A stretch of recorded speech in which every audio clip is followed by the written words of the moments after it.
Good morning everyone. Welcome for this course on 1 and 2 dimensional NMR spectroscopy, concepts and spectral analysis.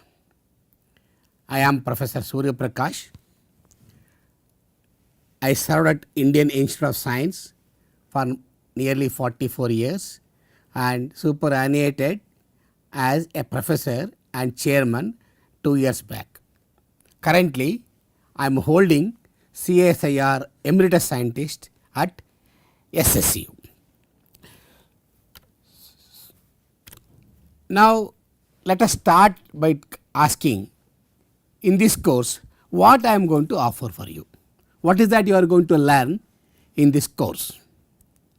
First, we will discuss NMR concepts, right from little bit of introduction to spin physics, interaction of magnetic moment with the external magnetic field, how do we get the resonance and what are the interaction parameters, etc. Basic concepts including selection rules we will discuss. Subsequently, we discuss more about the interaction parameters such as chemical shift and scalar couplings. After introduction of these two parameters and discussion extensively on these two parameters, afterwards we will analyze one dimensional NMR spectra where I am going to take n number of examples, lot of examples to make you feel more comfortable. As we go along, I will discuss spin echoes, attached proton test, inept, depth, etc., where we will try to enhance the signal intensity by polarization transfer in inept and depth. Subsequently, I would like to analyze spectra of large number of nuclei, spin half nuclei especially like carbon 13, fluorine, phosphorus, lithium, boron, silicon, nitrogen 15, etc. All those things we will try to analyze several one or two examples for each of these nuclei. And we also discussed relaxation, nuclear over-Raster effect. Then I will introduce concepts of 2-dimensional NMR and what is a 2D pulse sequence, especially pulse sequences involved in COSY, TOCSY, HSQC, DOSY, HMBC, etc. And we will analyze lots of 2D spectra. Numerous examples of 2D spectra would be analyzed like COSY, TOCSY, HSQC, HMBC, inadequate spectra, everything. And finally, we will try to see how we can combine all these 1 and 2 dimensional techniques to analyze the spectrum of any given molecule and how do we assign the peaks and get the structure. This is basically we would like to arrive at by the end of this course. I hope by the end of this course, if you attend all the classes, you would become more comfortable in analyzing the spectra of varieties of nuclei. And by the by, part of it was discussed in the previous two courses also, but in this course more focus is given for understanding the concepts and the analysis of the spectra. With this, let us go further. And for this course I have taken some references. These are the references like high resolution NMR technique book in organic chemistry by Claridge and NMR data interpretation explained by Neil Jacobson, NMR spectroscopy explained again by Neil Jacobson, and multidimensional NMR method for solution state which was edited by Gareth Morris and J.W. Emsley, and we have book on organic structure from 2D NMR spectra by Leslie Field and others, spin dynamic by Malcolm Levitt, and number of public domain resources are also there. So I would like to mention at this stage, the materials taken from the books are used only for teaching purpose and not for any commercial purpose. So lot of books have been referred, lot of spectra and information and the material that is required to be discussed have been taken from large number of books. But I would like to stress again, it is only for teaching this course. So no part of this will be copied and displayed to are distributed to anybody. Okay, let us start with the fundamental thing, what an NMR will do. Of course, NMR is an ubiquitous technique. You can see this NMR spectroscopy applied in various branches of science, starting from physics, soil science, agriculture, medicine, hospitals, functional imaging, in unconventional applications like airport for detection of explosives, well logging. You can study NMR microscopy, food technology, structural biology, material science, lot of areas. These areas which I have mentioned are only the tip of an iceberg.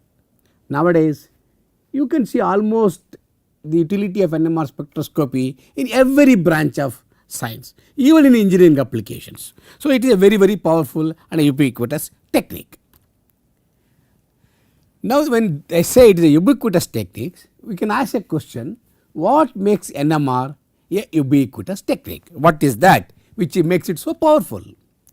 First of all, it is a non-invasive or non-destructive technique, and you can study very weak interactions surrounding the nucleus. Microscopic interaction or perturbations that is going on at the site of the nucleus would be studied. And if you go to the periodic table, at least one isotope of every element of the periodic table is NMR active and can be individually studied. And it is possible to study varieties of chemical, biological molecules and even materials. It is possible to obtain the structural, conformational information in all the three phases of matter. Like you can study NMR in solution state, solid state and also in gaseous state, but mostly NMR is practiced in solution and solid state. The dynamics of the molecules or different time scales ranging from picoseconds to microseconds or to seconds can be investigated. So, with this, of course, there are lots of applications, and basically this is the application oriented course where we analyze lot of spectra. We can ask the question, what NMR can do for chemists, pharmacists or biologists who basically want to utilize NMR spectroscopy for their analysis. Of course, it is used for structural elucidation. You can get the structure of natural products and synthetic products which are synthesized in the laboratory. You can study dynamic processes, like you can study reaction kinetics, study of chemical and structural equilibrium is possible. You can study biomolecular structure determination, like structure of proteins, nucleic acids, polysaccharides and varieties of things can be studied. You can use it for drug design. You can investigate structure activity relationships. It is also applied in medicine, used in medicine, especially MRI, magnetic resonance imaging, where you can study metabolomics also, where we can investigate biofluids, cells and tissues. With this basic introduction about the utility of NMR in diverse aspects, diverse areas of science, let us start asking the question, where does this NMR spectroscopy appear in the electromagnetic spectrum? Because it is a molecular spectroscopy. You all know in the molecular spectroscopy there are varieties of spectroscopy techniques like IR, Raman, UV, X-ray, varieties of things. Right from X-ray region to RF region, lots of spectroscopic techniques are available. Now the question is, where does NMR spectroscopy appear in this electromagnetic spectrum? If we look at this electromagnetic spectrum, starting from the gamma ray X-ray, right from right hand to left hand if I come, you can see there is a radio frequency region. This is where in this region NMR spectroscopy is practiced. If you want to study NMR spectroscopy, you will be in the electromagnetic region of the RF region of the electromagnetic spectrum. conceptual understanding of NMR. Let us go and try to understand some concepts of NMR spectroscopy. First of all, once I say NMR spectroscopy, you cannot avoid discussing spin of the nucleus. If you understand quantum mechanics, you already may be knowing there is spin angular momentum of some subatomic molecules like protons, neutrons, electrons. They have spin angular momentum. For example, proton has positive charge, spin is half, neutron is charge 0, spin half, electron is negative charge with spin half. These are all individual particles have their own spin. Now, what is a spin? Can we try to understand this? But remember, spin is a quantum mechanical concept. There is no good classical analogy at all. You cannot question what is this? What is a spin? How do you explain that? It is not possible. Of course, we will discuss about rotation of the particles, spinning particle rotating about its own axis, etc. But it's all okay to some extent. But actually, it is not produced by the rotation of the particle. It is an intrinsic property of the particle. It is always there even at 0 K, 0 degrees. Then why it is called a spin is the next question. Because it is described with the equations governing the angular momentum P and its vector. And it is a vector. Spin is a vector. Okay, angular momentum is a vector. Now, if you go to the spin of a nucleus, the spins of the individual protons and neutrons, what I said as spin half. Inside the nucleus, we have nucleons. In a word which gives nucleons means combination of neutrons and protons together called nucleons. Inside the nucleus, we have neutrons and protons. These individual protons and neutrons, they combine to give an overall spin for the nucleus of any isotope of an element. How do they combine everything? It was all discussed in one of my previous courses of the NPTEL. One can refer to that. I do not want to go to the more details of that, but it is possible to get the nucleus spin. But then the question comes, do nuclei of all elements or isotopes of an element possess nuclear spin? We can answer this question. But remember, there is an empirical rule to predict NMR activity of a nuclear spin. That means I can find out whether a given isotope of an element, whether that particular nucleus has a spin or not. Look at this table which is given here. In the top row, you have atomic mass, atomic number, and few examples of nuclei, total nuclear spin, and last column tells me whether such nuclei are NMR active or not. If you go to the second row of this table, you will see you can come across some nuclei whose atomic mass is odd number and whose atomic number could be either odd or even, does not matter. For example, take proton, hydrogen atom. In NMR jargon, we call it as a proton. Henceforth, if I say proton, don't get confused with the proton of the nucleus. It is nothing but a hydrogen atom. It is a convention used in NMR spectroscopy. And next you see the carbon 13, nitrogen 15, phosphorus 31. All of them have atomic mass as odd number. And such nuclei will have what is called spin half nuclei. They are called spin half nuclei. That means they have spins equal to half integer here. Okay, spins are half integer, half 3/2, etc. And last column is very important to see such nuclei are NMR active. All spin half nuclei are NMR active. Go to the next row where atomic mass is even, atomic number is odd number. An example, for example, we have nitrogen 14. Also examples of deuterium and boron 10. These have integer spins like 1, 3, etc. Such nuclei are also NMR active. Now go to the last row. Atomic mass is even number. Atomic number is also an even. Examples like carbon 12, oxygen 16, S32. You can see carbon 12 atomic mass is even, atomic number is also even. Such nuclei has nuclear spin 0. That means such nuclei, if you look at the last column, tells me they are not NMR active. They are called NMR silent nuclei. You cannot study NMR of such nuclei.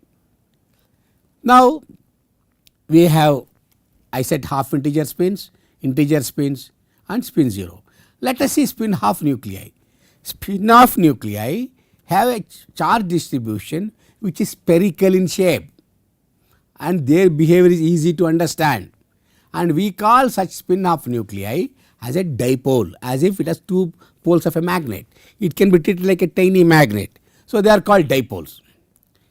And if you consider nuclei with spin greater than half like this, they have non-spherical charge distribution. Look at this one. Here negative, negative and positive, positive. There are 4 charges, quadrupole. These are 4 poles are there. And such type of, this is non-spherical. So such type of nuclei, they are called quadrupolar nuclei, and they possess electric quadrupole moment. And their behavior is slightly difficult to understand compared to spin half nuclei. Okay.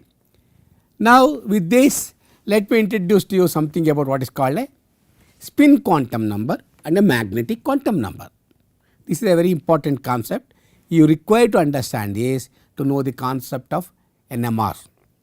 For example, if I have to consider any nucleus, there are 2 quantum numbers associated with spin angular momentum of the nucleus. Nucleus spin angular momentum has 2 quantum numbers. One is spin quantum number I, other is magnetic quantum number F. This magnetic quantum number has constant magnitude and direction. These 2 are very important, and these 2 quantum numbers will determine the properties of the nucleus. If you take any nucleus, these 2 quantum numbers are enough to define or to understand the properties of the nucleus. Okay.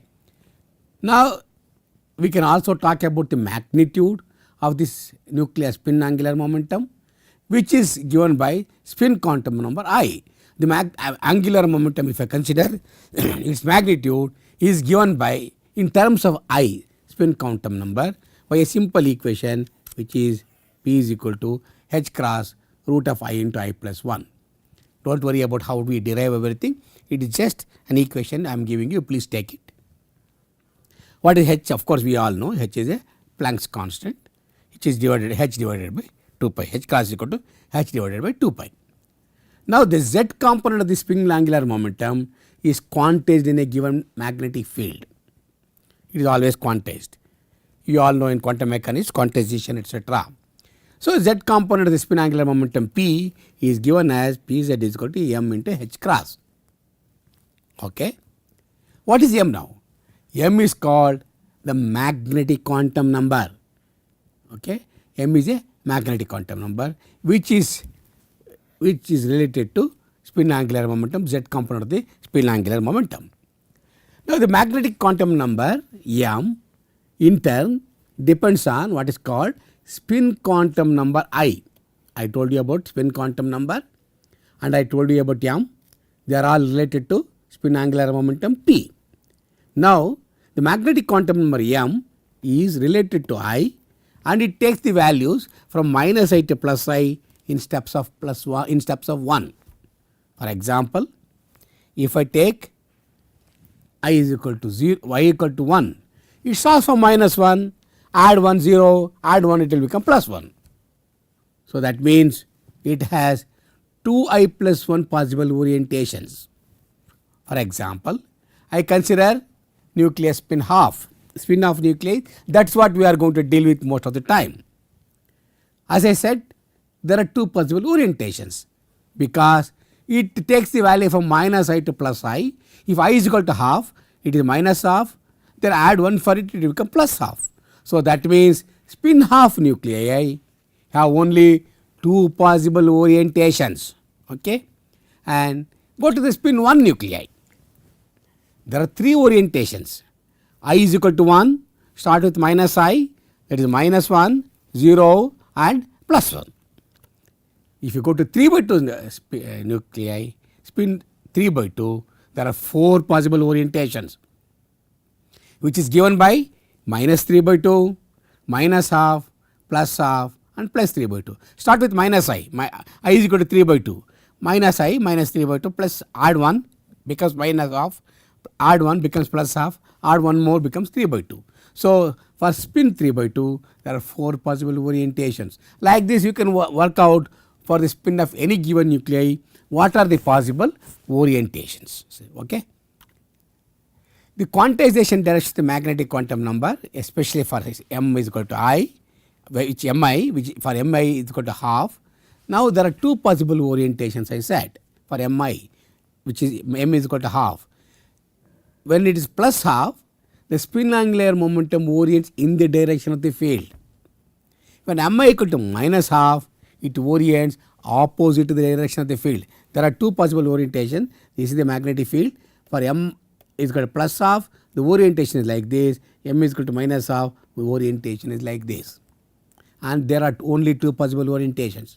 For of course, m is equal to, for I equal to 1, you have 3 orientations. Then we have 1 like this, 1 like this, 1 like this. There are 3 possible orientations. So like this, we can work out the quantization directions for any magnetic quantum number mi. And for the mi, as I said, there are only 2 orientations. One is called plus half, other is called minus half. In NMR jargon, we call it spin up state and other is spin down state. Plus half is spin up state and minus half is spin down state. Conventionally, spin up state is called alpha state and spin down state is called beta state. Remember, when I am talking in future, when I am analyzing the spectra etc., if I say alpha state and beta states, you should immediately understand when I say alpha state it is a spin up state, beta state is a spin down state. These are the 2 possible orientations for spin half. And of course, we can get the magnitude of the spin angular momentum in each of these orientation directions. For example, this is the, we know mz which is equal to m of h cross, I told you already, and I know p is equal to this thing. Simply use the trigonometry rule and you can find out what is this. It's very easy to calculate this thing. So I am not going to the details of that because it has already been discussed in couple of 2 of the earlier courses. Now we will go into what is called the nuclear magnetic moment. Mu, it is a vector again, this is a very important term. This is what is very important in understanding NMR spectroscopy. Okay. Let us start understanding charged nucleus, which is undergoing rotation with an angular velocity or angular frequency omega, which is given by 2 pi nu. It creates a magnetic field that is called B or B naught, what you call. And it is like this. The spin is rotating like this, whether it is clockwise, anti-clockwise, does not matter. You can treat it like a small tiny bar magnet because it generates a magnetic field, and we call it as one is the north pole and other is the south pole here, and that is why we call it as a dipole. This is applicable only for spin half nuclei. For of course spin greater than half, I told you it is a quadrupolar spin. We have 4 poles, so it cannot be treated like a dipole. Okay. So I can say if I am dealing with a spin half nucleus, I can treat the nuclear spin like a tiny magnet. Okay. So with this, when I say nuclear spin, I can treat like a tiny magnet. You all know in your school days, when I say it is a magnet, I can define a magnetic moment. So nuclear spin, since I can treat it like a tiny magnet, it has a magnetic moment mu, also called dipole moment. It has a magnetic moment mu, and mu is a vector. I can easily understand mu in the vectorial representation. So if I consider a magnetic moment mu, also It is proportional to spin angular momentum P, which is given by a simple equation mu is equal to gamma into P. It is a simple expression. What is gamma here? Gamma is called a gyromagnetic ratio, and interestingly it is constant for a given nucleus. If I take the hydrogen atom or proton nucleus, it has 1 gamma. Go to carbon 13, nitrogen 15, different nuclei, they have different gamma. But for a given nucleus, that gamma is a constant. Alright. So now I substitute this P in mu. I knew what is P. Already I have written already, P. P is equal to H cross into root of I into I plus 1. Earlier I wrote. Now mu is this equation. Now I put I is equal to 0 here. What will happen? Then mu becomes 0. That means no magnetic moment.